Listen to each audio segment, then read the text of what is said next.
Jadi di podcast kita kali ini ada yang tahu nggak sih kita mau ngapain? Nah, Apa tuh? jadi di podcast kali ini kita bakal ngebahas tentang kehidupan politik bangsa Indonesia pada masa demokrasi terpimpin. Ya betul sekali. Jadi di podcast kita kali ini kita akan ngebahas tentang kehidupan politik bangsa Indonesia pada masa demokrasi terpimpin. Tapi sebelum lanjut, kita mau memperkenalkan diri dulu nih dari aku ya. Nama aku Metawira Amanda. Terus di sini ada Nama saya Ahmad Farhanasir. Nama saya Nanda Satria Wibowo. Dan saya Afganis Tersoana Kudisa. Oke, sebelumnya nih, sejauh apa sih yang kalian tahu tentang demokrasi terpimpin itu? Jadi guys, masa demokrasi terpimpin itu dimulai sejak pembacaan dekret presiden pada 5 Juli 1959 sampai akhir kekuasaan Presiden Soekarno. Nah, istilah demokrasi terpimpin itu nggak lepas dari pelaksanaan demokrasi pada saat itu, yang dimana terpusat pada presiden, yaitu Presiden Soekarno. Penerapan sistem demokrasi terpimpin bertujuan memperbaiki kondisi negara yang di masa sebelumnya tidak stabil atau belum pernah mencapai kestabilan nasional pada penerapan sistem demokrasi liberal. Oh, ya. Terus yang jadi penyebab ketidakstabilan itu apa? Penyebab ketidakstabilan itu sendiri dikarenakan seringnya pergantian kabinet dan partai politik yang saling bersaing. Ketidakstabilan tersebut makin diperkeruh sama ketidakmampuan DPR dan Dewan Konstituante hasil pemilu 1955 dalam merumuskan konsensus politik. Akibatnya anggota konstituante hasil pemilu 1955 gagal melaksanakan tugasnya membentuk konstitusi baru. Nah, dari berbagai kondisi itulah yang melatar belakangi lahirnya demokrasi terpimpin, guys. Dari berbagai kondisi itu pula membuat Presiden Soekarno berkeinginan untuk menyederhanakan partai politik yang ada dan membentuk kabinet yang berisikan 4 partai untuk mewujudkan keinginannya itu. Pada 21 Februari 1957, Presiden Soekarno mencetuskan gagasan untuk mengatasi masalah turunnya kewibawaan pemerintah akibat sering pergantian kabinet pada masa sebelumnya. Konsepsi tersebut dikenal sebagai konsepsi Presiden 1957, di mana di dalamnya Presiden Soekarno menghendaki dibentuknya kabinet berkaki 4 yang anggotanya terdiri dari wakil-wakil PNI, Masyumi, NU, dan PKI. Selain itu juga dibentuknya Dewan Nasional yang anggotanya terdiri dari golongan fungsional di dalam masyarakat. Pokok-pokok pemikiran dalam konsepsi Presiden 1957 itu yang pertama penerapan sistem demokrasi terpimpin untuk memperbarui struktur politik bangsa Indonesia, dan yang kedua yaitu membentuk kabinet gotong royong yang terdiri atas wakil partai politik dan kekuatan politik baru yang disebut golongan karya. Nah, sebutin dong apa langkah yang dilakukan Presiden Soekarno dalam mewujudkan konsepsi Presiden 1957 itu? Langkah pertama adalah membentuk Dewan Nasional pada 6 Mei 1957. Melalui Dewan Nasional ini muncul usulan tentang pemberlakuan kembali UUD 1945 yang pertama kali disampaikan secara tertulis oleh staf Angkatan Darat Mayor Jenderal Abdul Haris Nasution kepada Presiden Soekarno. Pada awalnya Presiden Soekarno ragu, wakil partai politik dan Dewan Nasional juga menolak usulan tersebut. Tapi karena didesak Abdul Haris Nasution, akhirnya Presiden Soekarno menyetujui usulan tersebut. Langkah selanjutnya, Presiden Soekarno mengeluarkan suatu keputusan pada 19 Februari 1959 tentang pelaksanaan demokrasi terpimpin dalam rangka kembali ke UUD 1945. Keputusan ini disampaikan di hadapan DPR pada 2 Maret 1959. Presiden juga menyampaikan amanat terkait kembali UUD 1945 di hadapan anggota Dewan Konstituante pada 22 April 1959. Karena yang berwenang menetapkan Undang-Undang Dasar adalah Dewan Konstituante. Kemudian Dewan Konstituante mengadakan pemungutan suara untuk mengambil keputusan terhadap usulan Presiden. Namun setelah melakukan pemungutan sebanyak 3 kali, tidak mencapai quorum atau gagal menyepakati untuk menetapkan kembali UUD 1945. For your information nih, pada 3 Juni 1959, sidang Dewan Konstituante memasuki masa reses. Beberapa fraksi dalam Dewan Konstituante menyatakan tidak akan menghadiri sidang kecuali untuk pembubaran konstituante. Kondisi ini menyebabkan situasi politik menjadi genting. Situasi makin rumit ketika terjadi beberapa aksi pemberontakan di berbagai daerah, mengancam integrasi NKRI, hingga menyebabkan Abdul Haris Nasution mengeluarkan Perpu atau Penguasa Perang Pusat _040/1959 yang berisi larangan kegiatan politik termasuk aktivitas anggota konstituante. Oh iya, boleh tolong jelasin nggak awal mula keluarnya dekret Presiden 1959 itu gimana? Keluarnya dekret Presiden bermula pada 3 Juli 1959 ketika Presiden Soekarno melakukan pertemuan dengan Ketua DPR, Mr. Hartono. Perdana Menteri Juanda Kartawijaya, para menteri dan pimpinan TNI, serta anggota Dewan Nasional Ruslan Abdul Ghani Mohyamin serta Ketua Mahkamah Agung Mr. Wijono Projodikoro untuk menyepakati pemberlakuan kembali Undang-Undang Dasar 1945 sebagai konstitusi negara tanpa persetujuan konstituante. Pembacaan dekret Presiden 5 Juli 1959 dianggap sebagai jembatan politik dari masa demokrasi liberal menuju masa demokrasi terpimpin. Dekret Presiden tersebut berisi 3 hal pokok, yaitu yang pertama, pembubaran konstituante, yang kedua, tidak berlakunya Undang-Undang Dasar sementara 1950 dan berlakunya kembali UUD 1945. Yang ketiga, pembentukan Majelis Pemusyawaratan Rakyat sementara yang terdiri atas anggota DPR, ditambah utusan daerah dan golongan, serta Dewan Pertimbangan Agung Sementara atau DPAS. Nah, dekret Presiden ini mendapatkan sambutan baik dari masyarakat luas yang selama hampir 10 tahun berada dalam kegoyahan masa liberal dan mendambakan stabilitas politik. Bahkan dekret ini juga dibenarkan oleh Mahkamah Agung dan didukung oleh KSAD sebagai salah seorang konseptornya. Dekret ini juga didukung oleh TNI dan 2 partai besar yaitu PNI dan PKI. Dalam perintah hariannya, ia menginstruksikan kepada seluruh jajaran TNI Angkatan Darat untuk melaksanakan dan mengamankan dekret tersebut. Selain itu, pada tanggal 22 Juli 1959, dipimpin oleh Ketua DPR secara aklamasi menyatakan kesediaannya melaksanakan UUD 1945. Melalui dekret Presiden, konsep demokrasi terpimpin yang dirumuskan Presiden Soekarno melalui konsepsi 1957 direalisasikan pemberlakuan melalui States Note Rate, hukum negara dalam keadaan bahaya perang. Langkah politik ini terpaksa diambil karena keadaan tata negara dalam keadaan krisis yang membahayakan persatuan dan kesatuan bangsa dan juga mengancam keutuhan NKRI. Ada lagi nggak nih yang bisa di-share ke kita selain itu? Ada nih, jadi pada 6 Juli 1959, Perdana Menteri Juanda mengembalikan mandat kepada Soekarno dan kabinet karya pun dibubarkan. Kemudian pada 10 Juli 1959, Soekarno mengumumkan kabinet baru yang disebut Kabinet Kerja. Dalam kabinet ini, Soekarno bertindak selaku Perdana Menteri dan Juanda menjadi Menteri pertama dan 2 orang wakil, yaitu Dr. Laimena dan Dr. Subandrio. Kabinet ini tidak melibatkan para ketua partai besar sehingga kabinet bisa dikatakan sebagai kabinet non-partai. Namun kabinet ini mengikut sertakan para kepala staf angkatan, kepala dan jaksa agung sebagai menteri negara ex officio. Program kabinet ini disebut Tri Program Kabinet Kerja, meliputi penyelenggaraan keamanan dalam negeri, Irian Barat dan melengkapi sandang pangan rakyat. Pembentukan kabinet ini kemudian diikuti pembentukan Dewan Pertimbangan Agung Sementara atau DPAS yang langsung diketuai oleh Presiden Soekarno dengan Ruslan Abdul Ghani sebagai wakil ketuanya. DPAS bertugas menjawab pertanyaan Presiden dan berhak mengajukan usul kepada pemerintah.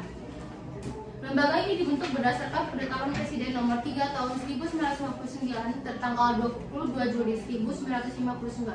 Anggota DPAS dilantik pada tanggal 15 Agustus 1959 dan pada tanggal 17 Agustus 1959 Presiden Soekarno menyampaikan pidato berjudul Penemuan Kembali Revolusi Kita. Pidato tersebut merupakan penjelasan dan pertanggungjawaban atas Dekret 5 Juli 1959 dalam sidang pada bulan September 1959. DPA mengusulkan kepada pemerintah agar pidato presiden itu dijadikan garis-garis besar haluan negara dan diberi nama Manifesto Politik RI atau Manipol. Pengesahannya sebagai GBHN melalui Peraturan Presiden Nomor 1 Tahun 1960 dan Ketetapan MPRS Nomor 1/MPRS/1960. Lembaga berikutnya yang dibentuk oleh Presiden Soekarno melalui Penetapan Presiden Nomor 2/1959 tanggal 31 Desember 1959 adalah Majelis Permusyawaratan Rakyat Sementara atau MPRS dengan Khairul Saleh sebagai ketuanya dan dibantu beberapa orang wakil ketua. Pemilihannya dilakukan melalui penunjukan dan pengangkatan presiden, tidak melalui pemilihan umum sesuai dengan ketentuan UUD 1945. Fungsi dan tugasnya tidak sejalan dengan adanya yang diamanatkan dalam UUD 1945. Namun diatur melalui Perpres No. 2/1959 di mana fungsi dan tugas MPRS hanya menetapkan garis-garis besar haluan negara atau GBHN. Oh iya, kan awalnya DPR hasil pemilu 1955 mengikuti saja tuh kebijakan Presiden Soekarno. Tapi kemudian mereka menolak APBN tahun 1960 yang diajukan oleh pemerintah. Karena adanya penolakan tersebut, maka keluarkanlah Perpres 03 tahun 1960 yang menyatakan pembubaran DPR hasil pemilu 1955 pada tanggal 5 Maret 1960. Ia kemudian mendirikan DPR Gotong Royong atau DPR GR. Para anggota DPR GR ditunjuk presiden tidak berdasarkan pertimbangan kekuatan partai politik, namun lebih berdasarkan pertimbangan lima golongan, yaitu Nasakon atau lima golongan yaitu nasionalis, Islam, komunis, Kristen, Katolik, dan golongan fungsional alasan misalnya. Sehingga dalam DPR GR terdiri atas dua kelompok besar yaitu satu partai dan golongan fungsional atau karyawan. Pelantikan anggota DPR GR dilaksanakan pada 25 Juni 1960 dengan tugas pokok melaksanakan manifo, merealisasikan amanat pemberitaan rakyat, dan melaksanakan demokrasi terpimpin. Kedudukan DPR GR adalah pembantu presiden atau mandataris MPRS dan memberikan sumbangan tenaga terhadap presiden untuk melaksanakan segala sesuatu yang telah ditetapkan oleh MPRS. Sikap tokoh partai memang bervariasi. Mereka yang melakukan badan DPR GR menggabungkan diri dalam suatu kelompok yang menamakan dirinya Liga Demokrasi.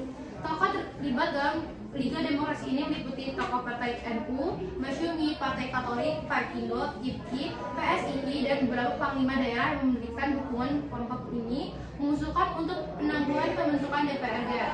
Namun kelompok ini kemudian dibubarkan oleh Presiden Soekarno.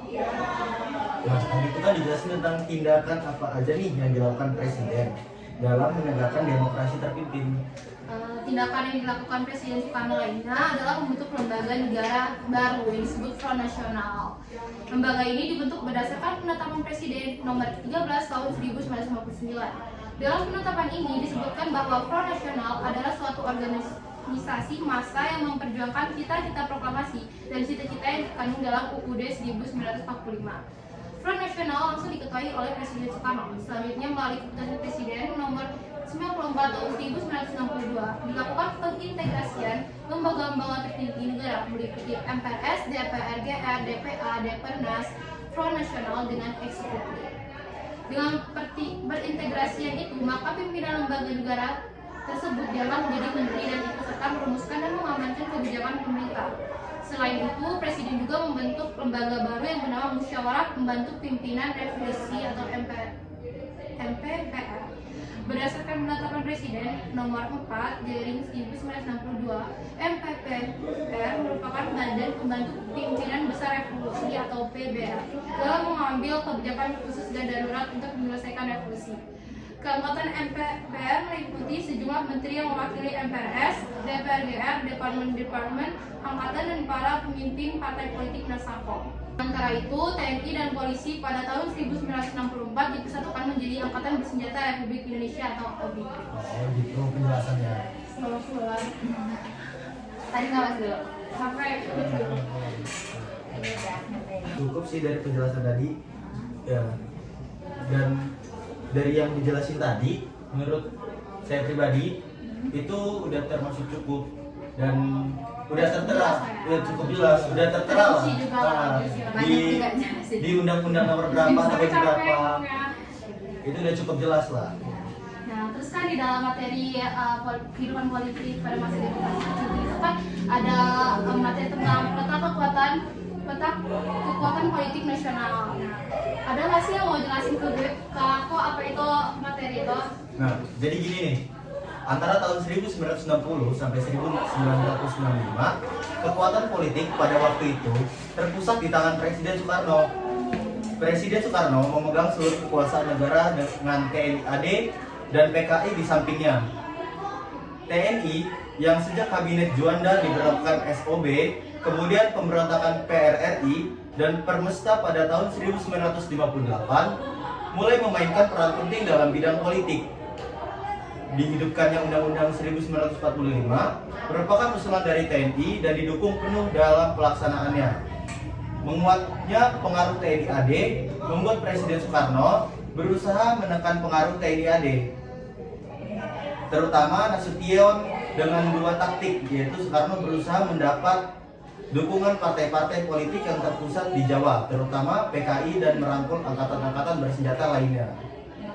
Kembali pada tahun 1952, dari puing-puing pemberontakan Madiun 1948, PKI kemudian muncul menjadi kekuatan baru pada pemilihan umum 1955. dengan menerima penetapan Presiden nomor 7/1959, partai ini mendapat tempat dalam konstelasi politik baru.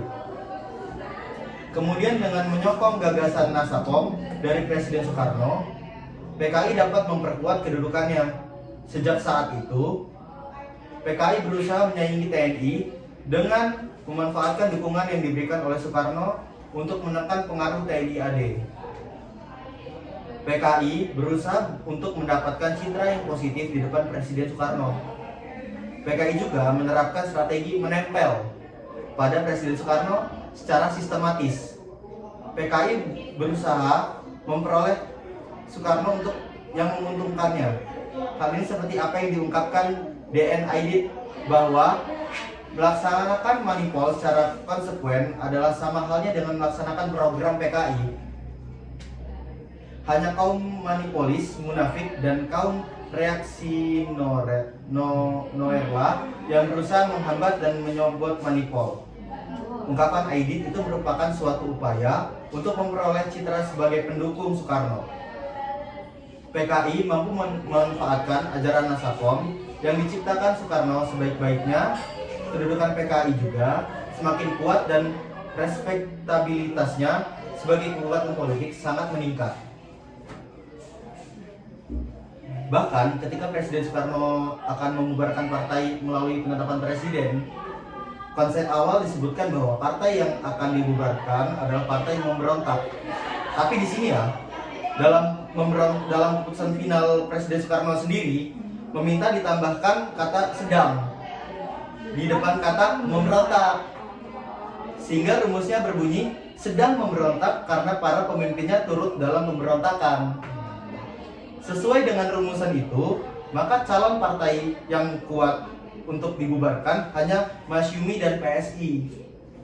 Sebaliknya, PKI yang pernah memberontak pada tahun 1948 terhindar dari pembubaran. PKI pun melakukan berbagai upaya untuk memperoleh dukungan politik dari beragam masyarakat. Nah, apa sih upaya PKI untuk memperoleh dukungan politik dari masyarakat? Itu apa itu kalau betul? Gini ya, kalau kan yang ditanya tadi itu tentang upaya PKI. Sebenarnya slogan yang disampaikan pemimpin PKI yaitu DN Aidit, siapa setuju Nasakom harus setuju Pancasila. Berbagai pidato Soekarno dikutip disesuaikan sedemikian rupa sehingga seolah-olah sejalan dengan gagasan dan cita-cita PKI. PKI terus meningkatkan kegiatannya dengan berbagai isu yang memberikan citra kepada PKI sebagai partai paling manipulis dan pendukung Presiden Soekarno yang paling setia. Ketika Presiden Soekarno gagal membentuk kabinet gotong royong atau Nasakom pada tahun 1960 karena mendapat tentangan dari kalangan Islam dan TNI AD, PKI, pengurus besar Front Nasional serta dalam musyawarah pembantu pemimpin revolusi atau MPPR, kondisi ini mendorong pemimpin TNI AD berusaha untuk mengimbanginya dengan mengajukan calon-calon lain sehingga menjadi pengontrol terhadap PKI. Komposisinya, upaya ini tidak mencapai hasil yang optimal karena Presiden Soekarno tetap memberikan porsi sesuai kepada anggota PKI ketika TNI AD mensinyalir adanya upaya dari PKI melakukan tindakan pengacuan di Jawa Tengah, Sumatera Selatan, Kalimantan Selatan, dan Sulawesi Selatan. Pemimpin TNI AD mengambil tindakan berdasarkan undang-undang keadaan bahaya pimpinan TNI AD, melarang terbitnya Harian Rakyat dan dikeluarkan perintah penangkapan Aidit dan kawan-kawan. Namun mereka itu berhasil lolos. Kegiatan-kegiatan PKI di daerah juga dibekukan. Namun tindakan TNI ini disetujui oleh Presiden Soekarno. Tidak nggak sih? Iya. Tidak disetujui. Oh ya, tidak disetujui Presiden Soekarno dan memerintahkan segala keputusan dicabut kembali. Presiden Soekarno juga melarang Peperda mengambil tindakan politis terhadap PKI pada akhir tahun 1964. PKI disudutkan dengan berbagai berita ditemukannya dokumen rahasia milik PKI tentang resum program kegiatan PKI dewasa ini. Dokumen tersebut menyebutkan bahwa PKI akan melancarkan perebutan kekuasaan. Namun PKI, tepatnya Aidit, menyangkal dengan berbagai cara dan menyebutkan sebagai dokumen palsu. Peristiwa ini menjadi isu politik besar pada tahun 1964.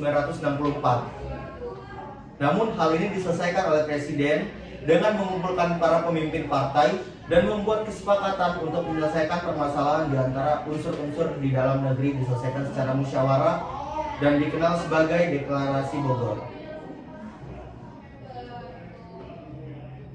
Upaya-upaya PKI ini membawa hasil dengan ditangkapnya tokoh-tokoh kedudukannya yang semakin kuat. PKI berusaha untuk memperoleh kedudukannya dalam kabinet, menyerukan pemberontakan kabinet Nasapom. Mereka juga menuntut penggantian pembantu supaya segera dibentuk kabinet gotong royong yang berporoskan Nasapom. Terhadap TNI AD pun oleh TNI AD seperti bahwa Bandar Betsi, Sumatera Barat, dan peristiwa Jengkol. Upaya merongrong ini dilakukan melalui radio, pers, dan poster yang menggambarkan setan desa yang harus dibunuh dan dibasmi. Tujuan politik PKI di sini adalah menguasai desa-desa untuk mengepung kota. Jadi gitu. Ada lagi kan nih yang mau di-share ke kita biar juga nambah wawasan sekalian ngobrol bisa belajar. Ada nih, tambahan ya, sedikit aja. Ya. Pada Februari 1960, Presiden itu sempat mengungkapkan revolusi Indonesia memiliki 5 gagasan penting. Yang pertama, Undang-Undang Dasar 1945. Yang kedua itu Sosialisme Indonesia. Yang ketiga itu Demokrasi Terpimpin. Yang keempat itu Ekonomi Terpimpin. Dan yang kelima adalah Kepribadian Indonesia. Dari situ, dalam perkembangannya, Manipol Uzbek menjadi ideologi resmi sekaligus haluan negara. Dapat dikatakan Manipol Uzbek menjadi kekuatan politik pada masa demokrasi terpimpin. Pada masa demokrasi terpimpin, peran partai politik dibatasi cukup ketat oleh pemerintah. Pembatasan partai politik ditandai dengan penetapan Presiden nomor 7 tahun 1959 tentang syarat-syarat penyederhanaan kepartaian.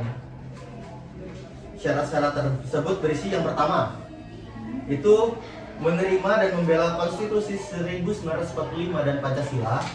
Yang kedua, menggunakan cara-cara damai dan demokrasi untuk mewujudkan cita-cita politiknya.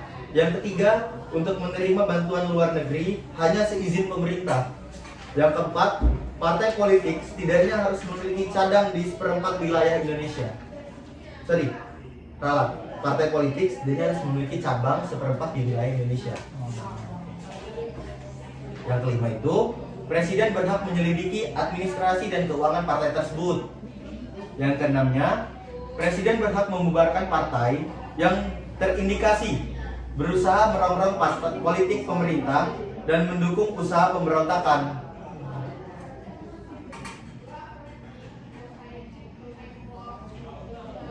Hingga pada tahun 1961, hanya ada 10 partai yang akhirnya diakui dan dianggap memenuhi persyaratan oleh pemerintah kita nih.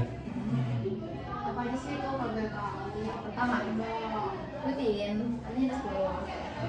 tuh Yang partai-partai yang diakui pemerintah nih ya. Iya. Yang pertama itu IPKI, Nah, yang kedua itu Partai Murba, yang ketiga itu Partai Katolik, yang keempat itu PSII, yang kelima itu PNI, yang keenam NU, yang ketujuh itu PKI, yang kedelapan itu Partindo, dan yang lain-lain lah. dan yang lainnya. Itu terlalu banyak.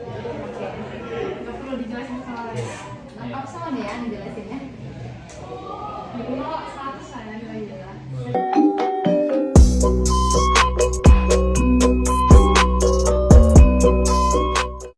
Terus ada lagi nggak nih yang mau jelasin? Dikit nih, dikit lagi. Sistem pemerintahan yang diterapkan di Indonesia pada saat itu adalah presidensial. Dalam sistem presidensial itu, presiden berkedudukan sebagai kepala negara dan kepala pemerintahan, serta tidak bertanggung jawab kepada parlemen atau DPR. Dalam Undang-Undang 1945 juga ditetapkan bahwa posisi presiden berada di bawah lembaga permusyawaratan rakyat dan sejajar dengan lembaga perwakilan rakyat serta lembaga negara. Meskipun demikian, berbagai ketentuan tersebut mengalami penyimpangan pada demokrasi terpimpin. Jadi makasih ya Farel penjelasannya. Selanjutnya aku bakal ngejelasin nih tentang pembebasan Irian Barat. Upaya pembebasan Irian Barat merupakan salah satu program kerja wajib dalam setiap kabinet pada masa demokrasi liberal. Upaya tersebut juga masih menjadi agenda politik pemerintahan pada masa demokrasi terpimpin. Nah, terus latar belakang yang menjadi masalah Irian Barat itu apa? Jadi, konferensi meja bundar pada 1949 memutuskan masalah Irian Barat akan diselesaikan 1 tahun setelah penyerahan kedaulatan.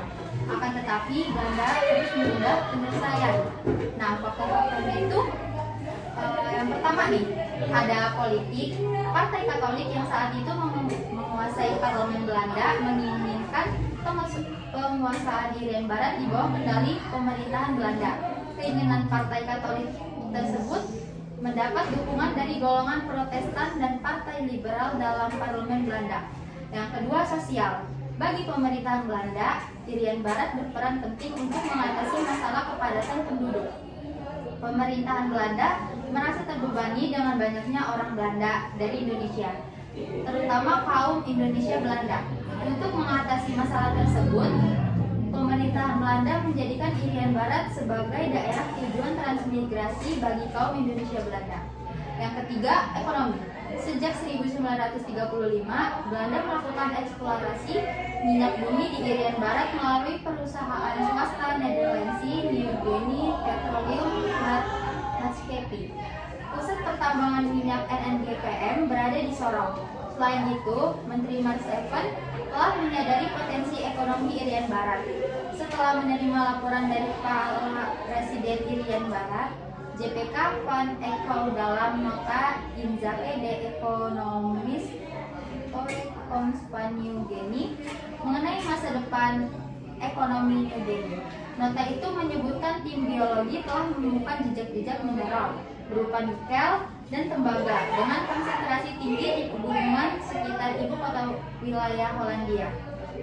Dengan demikian, Irian Barat menjadi harapan bagi Belanda untuk memperbaiki perekonomiannya yang terpuruk akibat Perang Dunia II, sekaligus kompensasi atas kehilangan wilayah Hindia Belanda. Penundaan yang dilakukan oleh pemerintahan Belanda mengecewakan bangsa Indonesia. Presiden Soekarno menegaskan perjuangan bangsa Indonesia belum selesai sebelum Irian Barat kembali menjadi bagian Republik Indonesia. Selanjutnya, dalam sidang umum PBB 1961, perwakilan Indonesia, Subandrio, menegaskan Indonesia akan melaksanakan konfrontasi di segala bidang, yaitu politik, ekonomi, dan militer, untuk merebut Irian Barat dari Belanda. Nah, perjuangan pembebasan Irian Barat pada demokrasi terpimpin perjuangan pembebasan Irian Barat dilakukan melalui dengan berbagai cara. Apanya tuh? Boleh jelasin nggak? Boleh dong. Jadi yang pertama itu perjuangan diplomasi. Pada awalnya penyelesaian masalah Irian Barat dilakukan secara bilateral, akan tetapi upaya tersebut menemui kegagalan. Oleh karena itu, pemerintahan Indonesia berupaya menyelesaikan masalah Irian Barat melalui forum internasional. Pemerintah Indonesia mengirim beberapa diplomat untuk memperjuangkan Irian Barat melalui forum internasional. Beberapa diplomat tersebut antara lain Subandrio, Mukarto Noto Widodo, Zainuddin Zain Ali, Ganis Harsono, dan Alex Alatas. Upaya diplomasi tingkat internasional yang ditempuh pemerintahan Indonesia antara lain melalui konferensi Kolombo pada April 1954 dan konferensi Asia Afrika pada April 1955. Pada kedua konferensi tersebut, Indonesia mengajukan masalah Irian Barat dan dan berhasil mendapat dukungan dari negara-negara peserta konferensi. Pada 1954 sampai 1957, pemerintahan Indonesia mengajukan masalah Irian Barat dalam sidang umum PBB.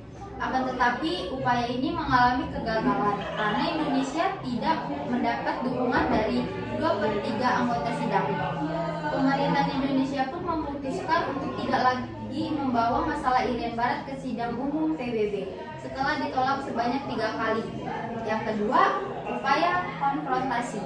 Kegagalan perjuangan diplomasi mendorong pemerintahan Indonesia melalui upaya konfrontasi yang dilakukan melalui konfrontasi politik. Upaya diplomasi yang dilakukan pemerintahan Indonesia selalu berujung pada kegagalan. Oleh karena itu, pemerintah Indonesia menempuh konfrontasi politik untuk menjelaskan masalah Irian Barat pada 1956. Secara sepihak, Indonesia membatalkan hasil konferensi meja bundar yang dikukuhkan dalam Undang-Undang Nomor 13 Tahun 1956 untuk mengesahkan kekuasaannya atas Irian Barat. Pada 17 Agustus 1956, Kabinet Ali Sastroamidjojo membentuk pemerintahan, sementara Irian Barat di Suasiu Tidore. Salah satu tujuan pembentukan pemerintahan sementara ini adalah mendeklarasikan pembentukan Provinsi Irian Barat sebagai politik Republik Indonesia.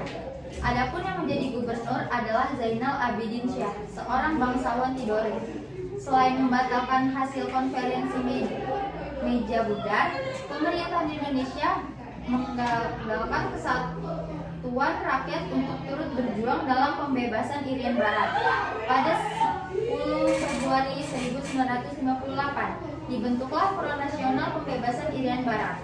Konfrontasi politik Indonesia-Belanda pun mencapai puncak pada 1960. Pada 17 Agustus 1960, pemerintahan Indonesia secara resmi memutus hubungan diplomatik dengan kerajaan Belanda. Tindakan tersebut diikuti dengan penutupan kantor perwakilan Belanda di Indonesia dan pemanggilan ulang duta besar Indonesia untuk Belanda. Selanjutnya ada konfrontasi ekonomi. Selain upaya diplomasi dan konfrontasi politik, pemerintahan Indonesia melakukan konfrontasi ekonomi terkait masalah Irian Barat. Bentuk konfrontasi ekonomi dilakukan dengan pembatalan utang-utang Indonesia kepada Belanda senilai 3,661 juta gulden, melarang maskapai penerbangan Belanda melakukan penerbangan dan pendaratan di wilayah Indonesia, serta memberhentikan semua perwakilan konsuler Belanda di Indonesia mulai 5 Desember 1957. Upaya yang dilakukan Indonesia tersebut dalam rangka konfrontasi ekonomi terkait masalah Irian Barat. Sejak Desember 1958, nasionalisasi perusahaan Belanda tersebut diatur dalam Peraturan Pemerintahan Nomor 23 Tahun 1958. Selain KLM, perusahaan lainnya yaitu Nederlandse Handelsmaatschappij, pemerintahan Indonesia juga memindahkan pasar komoditas Indonesia dari Rotterdam ke Bremen atau di Jerman. Atas kebijakan tersebut, Belanda yang selama ini menjadi komoditas Indonesia untuk dipasarkan di Eropa pun terkena dampak secara ekonomis. Nah, selanjutnya ada konfrontasi militer. Konfrontasi militer merupakan upaya terakhir yang dilakukan pemerintahan Indonesia untuk merebut Irian Barat. Konfrontasi militer dilakukan karena upaya diplomasi. Konfrontasi politik dan konfrontasi ekonomi mengalami kegagalan. Bentuk konfrontasi militer dilakukan pemerintahan Indonesia dengan rencana membeli senjata dari Amerika Serikat. Akan tetapi rencana tersebut gagal. Pembelian senjata kemudian dialihkan ke negara-negara blok timur, terutama Uni Soviet. Upaya pembelian senjata ini dipimpin Jenderal Abdul Haris Nasution, Menteri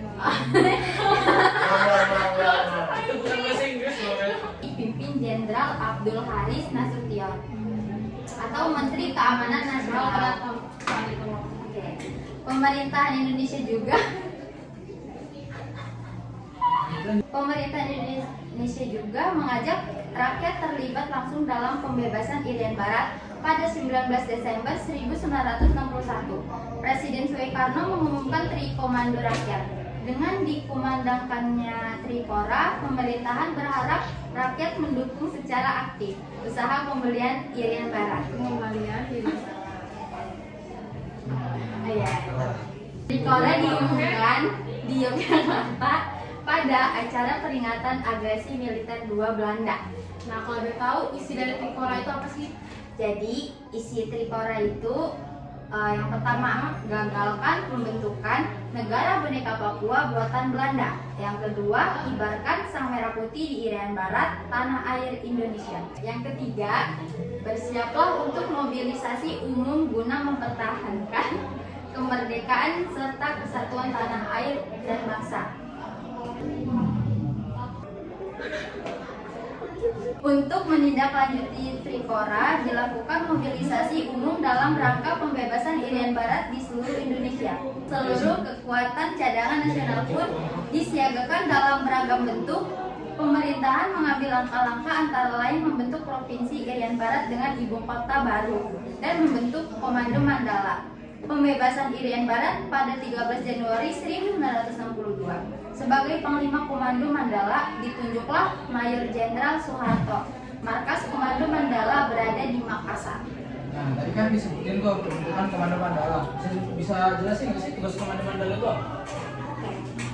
Jadi tugas Komando Mandala itu yang pertama, merencanakan, mempersiapkan, dan menyelenggarakan operasi militer dengan tujuan mengembalikan wilayah Provinsi Irian Barat dalam kekuasaan negara Republik Indonesia. Itu capek guys, hasilnya lengkap banyak.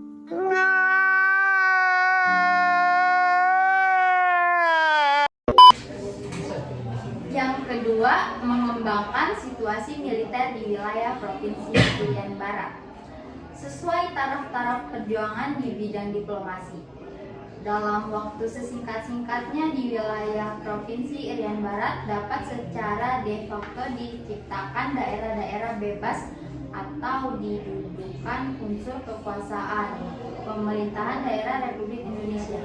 Antara Maret sampai Agustus 1962, Komando Mandala melakukan serangkaian operasi-operasi pendaratan melalui laut dan penerjunan dari udara di daerah Irian Barat. Operasi tersebut berhasil mendaratkan pasukan ABRI dan sukarelawan di berbagai tempat di Irian Barat. Operasi-operasi tersebut antara lain Operasi Banteng Ketator di Operasi Serigala di Sorong dan Teminabuan, Operasi Jatayu di Sorong, Kaimana, dan Merauke, serta Operasi Jaya Wijaya dengan target utama kota Hollandia Jayapura. Pada 15 Januari 1962 terjadi pertemuan di Laut Aru antara kapal jenis motor torpedo Boat Alri dan dua kapal perusak Belanda. Dalam pertemuan itu, Komodor Yosudarso dan Kapten Wiratno gugur karena KRI Macan Tutul yang ditumpanginya harus menghadapi kapal perusak dan fregat Belanda yang dibantu pesawat udara. Komodor Yosudarso pada waktu itu menjabat sebagai Deputi Kepala Staf Angkatan Laut. Peristiwa gugurnya Komodor Yosudarso hingga kini dikenang oleh para prajurit TNI Angkatan Laut. Nah, upaya yang ketiga yaitu persetujuan konfrontasi Indonesia-Belanda mengenai masalah Irian Barat menarik perhatian dunia. Sekretaris Jenderal PBB saat itu meminta kesediaan diplomat dari Amerika Serikat menjadi penengah perundingan antara Indonesia dan Belanda supaya Belanda menyerahkan Irian Barat pada Indonesia dengan perantara PBB yaitu United Nations Temporary Executive Authority atau UNTEA. Dalam jangka waktu 2 tahun, selain itu mengusulkan supaya rakyat Irian Barat diberi kesempatan menentukan pendapatnya untuk tetap berada dalam wilayah Republik Indonesia atau memisahkan diri. Banker juga meminta Indonesia dan Belanda bertemu dalam meja perundingan. Delegasi Indonesia dipimpin oleh Adam Malik, sedangkan delegasi Belanda dipimpin oleh Van Rooyen. Adapun banker dari Amerika Serikat menjadi perantara dalam perundingan pada Maret sampai 15 Agustus 1962. Indonesia dan Belanda mengadakan pembicaraan intensif di Virginia, Amerika Serikat. Perundingan berhasil mencapai kesepakatan yang disebut Persetujuan New York. Nah, tadi itu kan udah dijelasin tuh gimana siapa aja wakil-wakilnya untuk persetujuan di New York itu. Nah, apa sih isi dari kesepakatan persetujuan New York itu?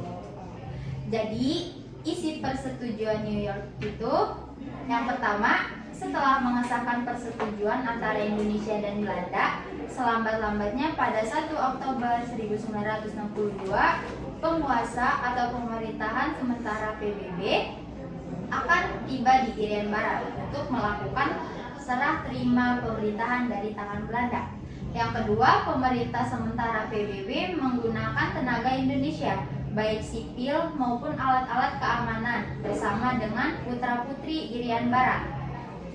Yang ketiga, pasukan Indonesia yang sudah berada di Irian Barat tetap tinggal di Irian Barat, tetapi di bawah pemerintahan sementara PBB.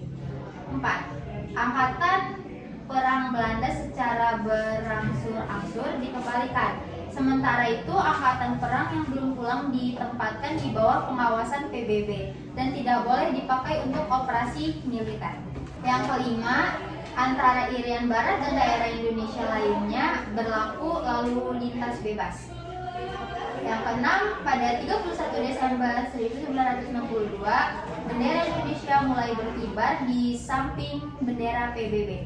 Yang ketujuh, pemulangan anggota sipil dan militer Belanda harus sudah selesai pada 1 Mei 1963. Pada 1 Mei 1963, UTE yang diwakili oleh Dr. Jalal Abdoh secara resmi menyerahkan Irian Barat kepada Indonesia.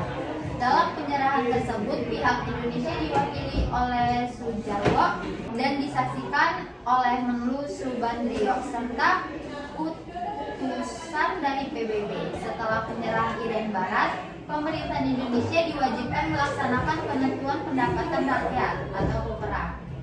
Nah, yang terakhir, pelaksanaan penentuan pendapat rakyat. Salah satu isi persetujuan New York pada 15 Agustus 1962 adalah menyelenggarakan Act of Free Choice atau penentuan pendapat rakyat di Irian Barat.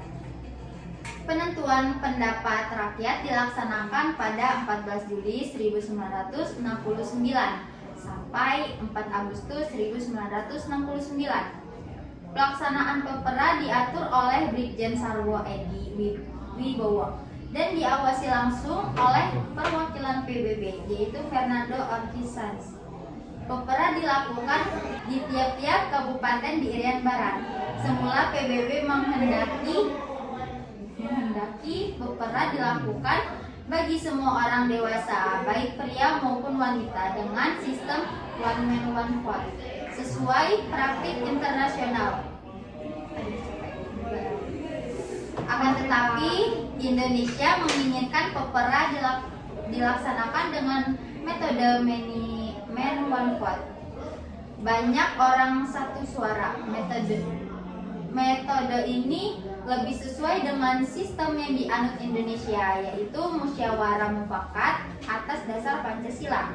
Perwakilan PBB yang menghadiri dan ikut mengawasi proses berlangsungnya PEPRA membawa hasil PEPRA dalam sidang umum ke-24 PBB pada 19 November 1969. Dewan Musyawarah PEPRA dengan suara bulat memutuskan Irian Barat tetap menjadi bagian Republik Indonesia. Seluruh peserta dalam sidang umum PBB pun menyetujui hasil PEPRA tersebut. Nah, sekian materi dari saya. Makasih ya Meta penjelasannya. Sama-sama. Seru banget gak sih kalau kita sama ngobrol-ngobrol kayak gini tentang Seru. politik dan sejarah. Benar banget nih. Terakhir nih ya, dari saya sendiri, saya bakal menjelaskan tentang materi politik luar negeri. Politik luar negeri pada masa demokrasi terpimpin, politik luar negeri Indonesia dipengaruhi oleh kondisi percaturan politik dunia yang saat itu didominasi oleh pertentangan antara Amerika Serikat dan juga Uni Soviet dalam Perang Dingin. Pemerintah Indonesia menolak mengikat diri kepada salah satu blok yang bersaing pada masa Perang Dingin karena Indonesia memiliki sistem konsep politik sendiri yang disebut politik luar negeri bebas aktif. Meskipun demikian, arah politik luar negeri Indonesia pada masa demokrasi terpimpin ditentukan oleh Presiden Soekarno. Arah dan kebijakan Presiden Soekarno ini pula yang menentukan posisi Indonesia pada percaturan politik dunia. Beberapa peristiwa yang berkaitan dengan politik luar negeri Indonesia pada demokrasi terpimpin antara lainnya adalah konfrontasi dengan Malaysia pada 27 Mei 1961. Pemimpin Malaya, Tengku Abdurrahman Putu, melontarkan gagasan pembentukan Federasi Malaysia. Federasi ini meliputi Malaya, Singapura, Sarawak, dan juga Sabah. Gagasan tersebut kemudian diusulkan kepada Perdana Menteri Inggris Harold Macmillan pada Oktober 1961. Jadi guys, sorry ya, tadi tuh kekat karena dia HP-nya kepenuhan. Dan yang kedua, kita mau istirahat juga karena kecapean ngomong lama. Dan yang ketiga, kita juga ada habis beli minum. Lanjut gak sih? Lanjut ya, balik lagi nih.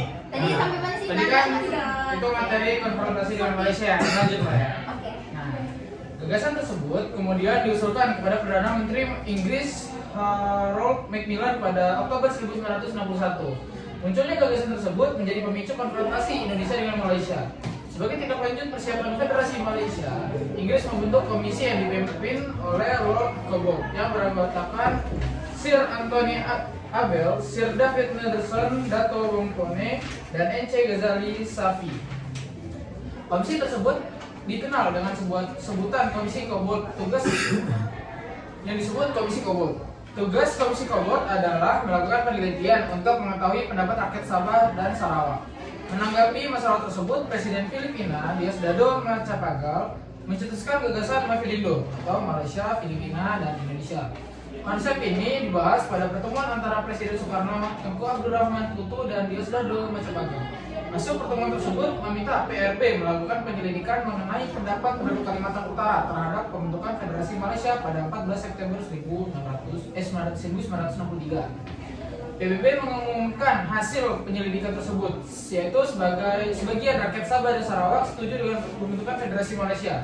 Akhirnya pada tanggal 16 September 1963, Federasi Malaysia resmi diproklamasikan. Sehari setelah pernyataan berdirinya negara Federasi Malaysia pada 17 September 1963, Indonesia memutuskan hubungan diplomatik dengan Malaysia. Pemerintah Indonesia menganggap pembentukan Federasi Malaysia sebagai proyek neokolonialisme Inggris. Proyek ini dianggap membahayakan Indonesia dan negara-negara NEVO. Dalam rangka konfrontasi tersebut, Presiden Soekarno mengumumkan Dwi Komando Rakyat atau Dwikora pada 3 Mei 1964. Nah, tadi kan di materinya Meta itu udah dijelasin tuh apa itu Trikora dan udah dijelasin lah Trikora itu apa aja. Ya. Sekarang ini dijelasin nih, tadi Sempat disebutin sempat disebutin Dwikora. Apa sih Dwikora itu? Apa aja? Nah, isi dari Dwikora itu adalah yang pertama, perhebatan ketahanan revolusi Indonesia. 2. Membantu perjuangan rakyat Malaysia untuk membebaskan diri dari nekolim Inggris. Presiden Soekarno membentuk Komando Operasi Tertinggi atau KOTI dalam Komanda Mandala Siaga sebagai tindak lanjut pelaksanaan Dwikora. Kedua pasukan tersebut bertugas menyelenggarakan operasi militer dalam rangka mempertahankan kedaulatan wilayah Indonesia. Nah, di materi ini juga ada materi tentang politik mercusuar. Politik mercusuar merupakan politik yang mencari kemegahan ataupun keindahan dalam pergaulan antar bangsa di dunia. Politik mercusuar dilaksanakan melalui proyek mercusuar yang dijalankan Presiden Soekarno karena menganggap Indonesia sebagai mercusuar yang mampu menerangi jalan negara-negara NEVO. Terus negara NEVO itu apa sih? Nah, negara NEVO itu merupakan singkatan, yaitu The New Emerging Force atau yang disingkat menjadi NEVO. Merupakan kelompok negara yang baru merdeka dan masih berjuang dalam membentuk kepribadian bangsa yang kukuh. Kelompok negara tersebut berlawanan dengan kelompok negara yang disebut the Old Established Force atau OLDEFO, yaitu negara-negara yang telah maju dan pernah menjajah negara-negara NEFO. Untuk mewujudkan politik mercusuar, Presiden Soekarno menggagas pembuatan bangunan megah yang menghabiskan biaya yang sangat besar sebesar yang bisa mencapai miliaran rupiah. Beberapa proyek mercusuar antara lainnya adalah Jembatan Ampera, Stadion Gelora Bung Karno, dan Monumen Nasional. Selain itu, politik mercusuar diwujudkan melalui penyelenggaraan Games of the New Emerging Force atau GANEFO, yaitu pesta olahraga negara-negara NEFO pada tahun 1963. Nah, untuk materi terakhir, yaitu Indonesia keluar dari PBB. PBB merupakan lembaga yang menjadi wadah bagi kerjasama negara-negara di dunia. Indonesia resmi bergabung menjadi anggota PBB pada 24 September 1950 atau setahun setelah pengakuan kedaulatan oleh Belanda. Selama menjadi anggota PBB, Indonesia menerima banyak manfaat dan turut memberi kontribusi positif dalam kegiatan PBB. Akan tetapi, setelah 15 tahun menjadi anggota, Indonesia memutuskan keluar dari PBB. Keputusan Indonesia untuk keluar dari organisasi tersebut berkaitan dengan aksi konfrontasi dengan Malaysia pada tahun 1964.